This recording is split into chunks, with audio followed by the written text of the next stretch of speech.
안녕하십니까. 서울성모병원 신장내과 교수 박훈석입니다. 건강검진에서 혈뇨나 단백뇨를 진단받으시는 경우가 있습니다. 이런 일이 생각보다 드물지 않기 때문에 피곤해서 그런가 생각하고 넘기시는 경우가 많은데요. 혈뇨와 단백뇨는 콩팥 건강의 초기 이상 신호입니다. 어떤 병이든 예방이 가장 좋고 초기 발견하여 치료하는 것이 바람직합니다. 그래서 오늘은 신장병의 초기 이상 소견일 수 있는 혈뇨와 단백뇨에 대해 말씀드리겠습니다.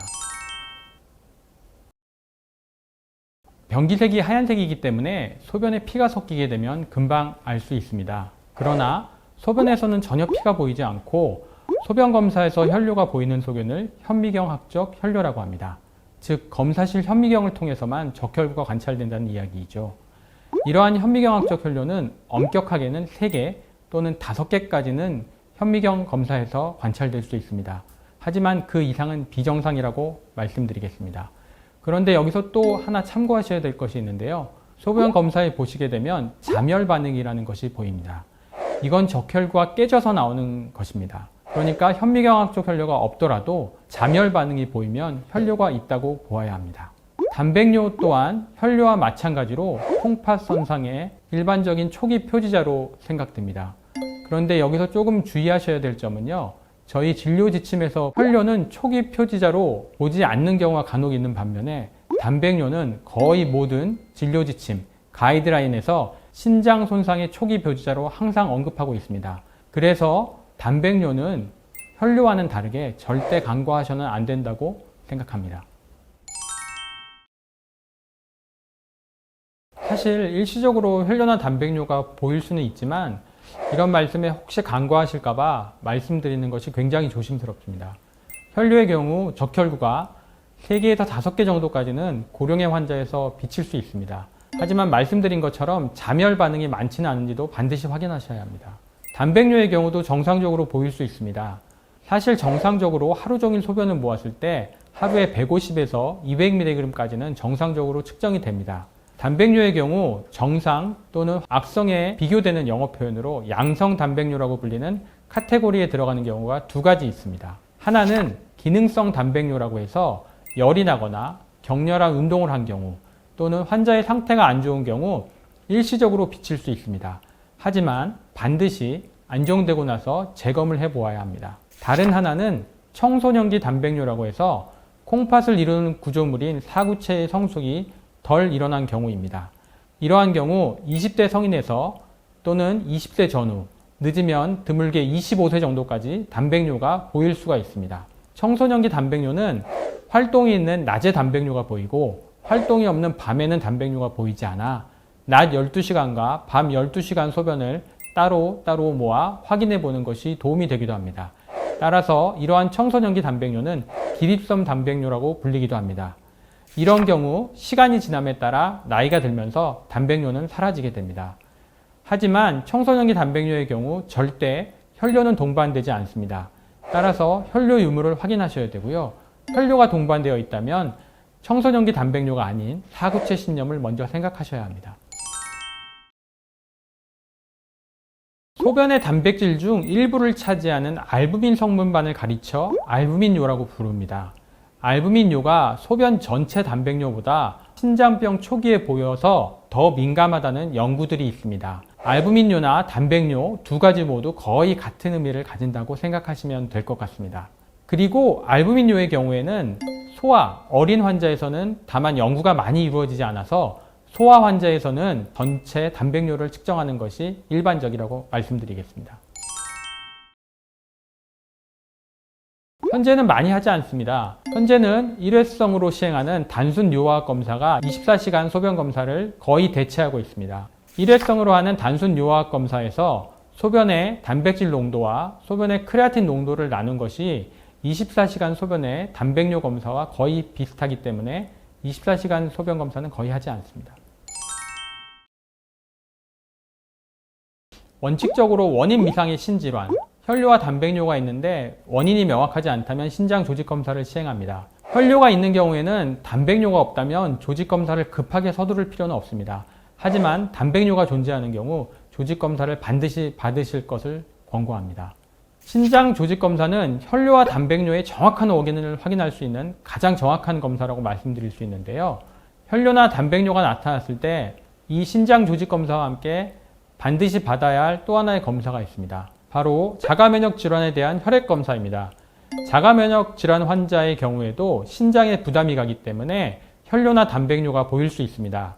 자가면역 질환에서 혈액 검사에서 자가면역 질환이 확진된다면 때에 따라 신장 조직 검사를 대체할 수도 있습니다. 사구체는 신장 안에 존재하는 조그마한 구조물입니다. 소변을 거르는 체라고 생각하시면 될 것 같습니다.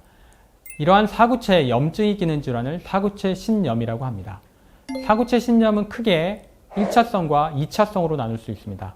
2차성 사구체 신염은 당뇨나 고혈압 또는 자가면역 질환과 같은 전신질환이 원인이 되어 콩팥, 사구체에 염증이 생기는 것으로 이해하시면 될 것 같습니다. 1차성 사구체 신염의 경우에는 이러한 전신질환이 원인이 아닌데도 사구체에 염증이 생겨 혈뇨나 단백뇨가 보이는 경우라고 말씀드릴 수 있습니다.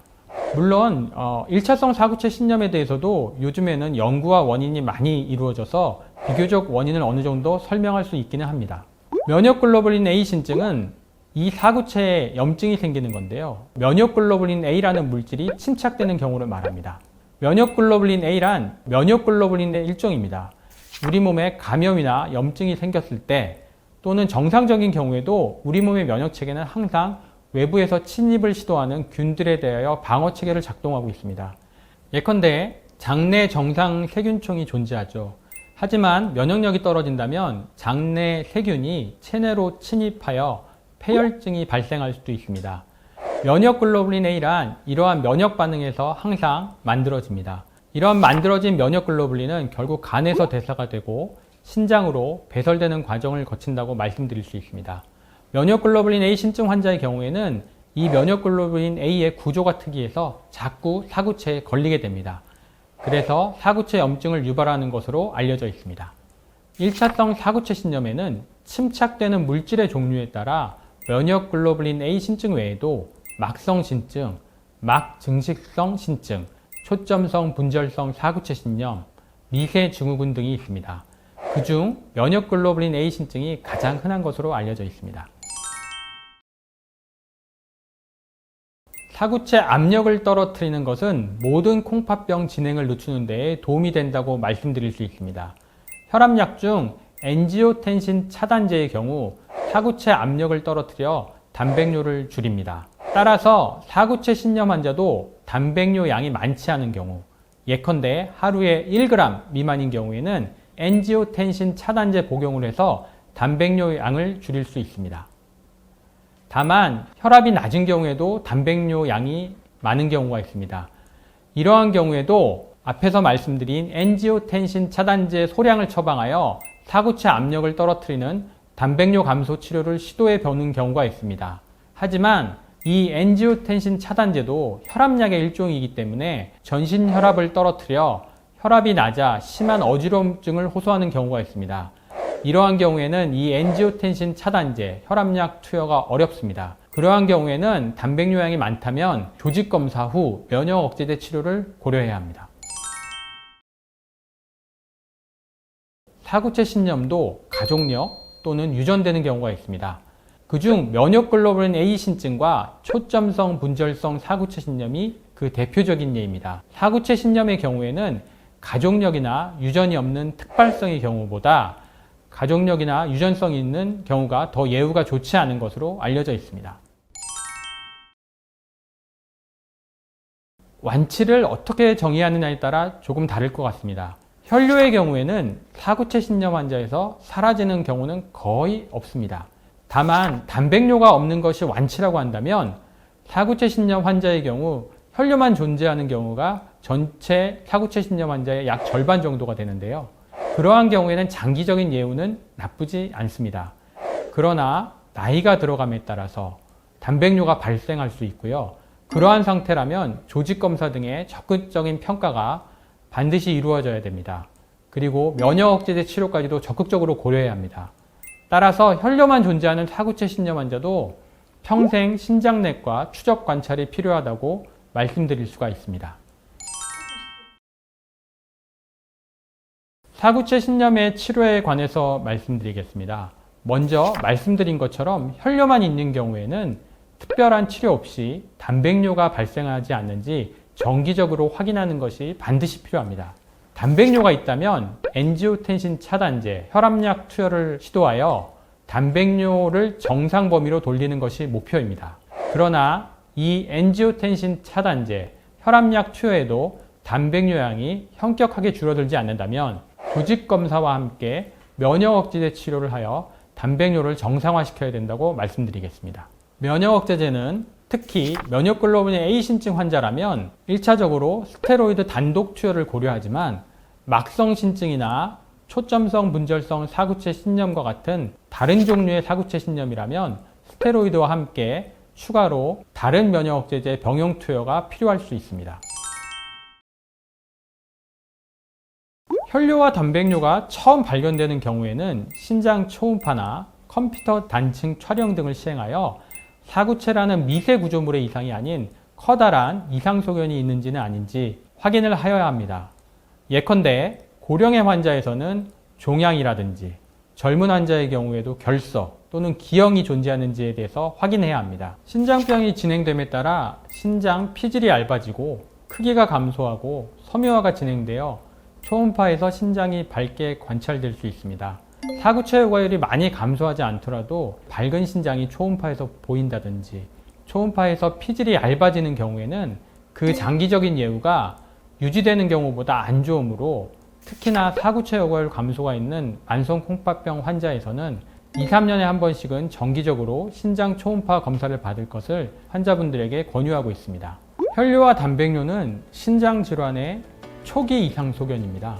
혈뇨와 단백뇨가 의심된다고 하면 시간을 내셔서 신장내과 의사를 반드시 만나서 정확한 원인을 확인하셔야겠습니다. 서울성모병원 신장내과 박훈석이었습니다. 제 강의가 여러분들의 궁금증을 푸시는 데에 도움이 되셨길 바랍니다. 감사합니다.